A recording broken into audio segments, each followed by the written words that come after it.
The Police. That's what I'm listening to. No, not every breath you take, every move you make, I'll be watching you. No, that's a song that always makes me laugh a little because my inner pseudo comes out and points and laughs at people who think it's a love song. But I will tell you that after I've told you what we're doing here. We are telling you about the second song. We're telling you about artists that you might have heard one song from because it's a huge, huge hit. But we are here to tell you that there is a second song that became a huge hit, or should have at least.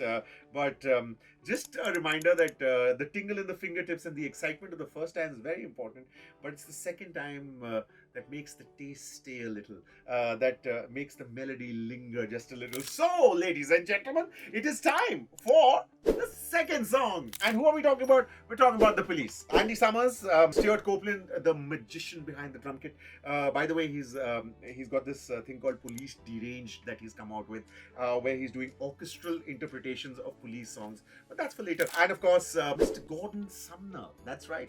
That's the name of Sting. Sting was an English teacher, but he had interest in jazz, and he used to play with the jazz musicians.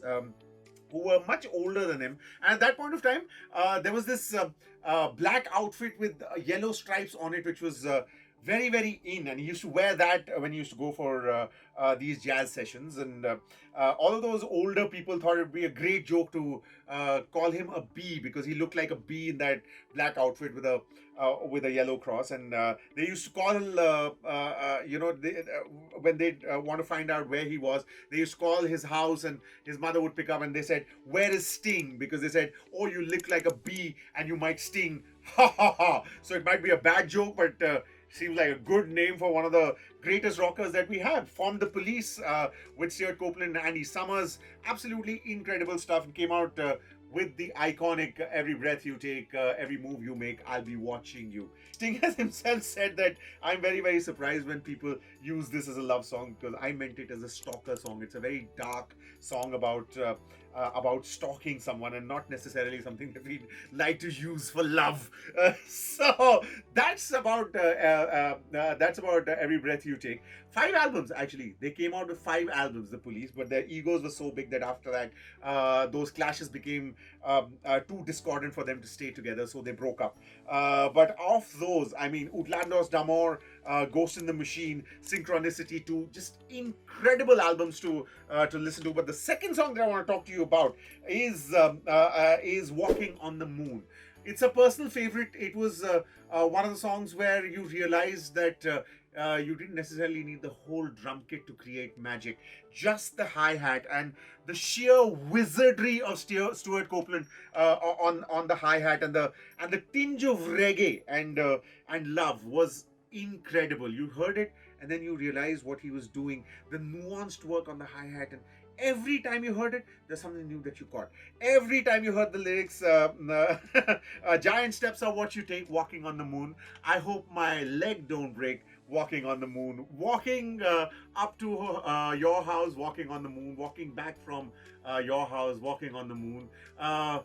Feet, they hardly touch the ground, walking on the moon. Feet, they hardly make no sound, walking on the moon. And then there's that break, and it's absolutely incredible. When I heard it, it was love at second listen, because obviously you'd heard Roxanne, you heard Every Breath You Take, but that one song, the second time that you realize the genius of The Police, I tell you, is absolutely incredible. And that's why we thought we'd tell you about that. We'd also like to tell you about Tea in the Sahara, which is an absolutely incredibly nuanced song, and Sting's solo, of course, Dream of the Blue Turtles.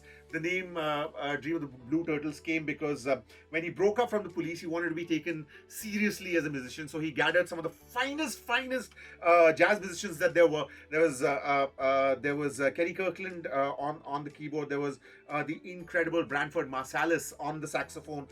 There was Omar Hakim behind the drum kit. It's absolutely brilliant what he did. The Dream of the Blue Turtles is also the place where he wrote this song called Russians, Mr. Reagan says they'll bury you. I don't subscribe to this point of view. It's such an ignorant thing to do if the Russians love their children too. It was a Cold War song. It was about peace. So maybe a good idea to listen to the second song and then progress to his third, fourth, and fifth, and see how love grows and lingers a little longer than that first song. And that's why we thought we'd tell you about Police and the second song. Thank you for watching. 94.3 Radio 1.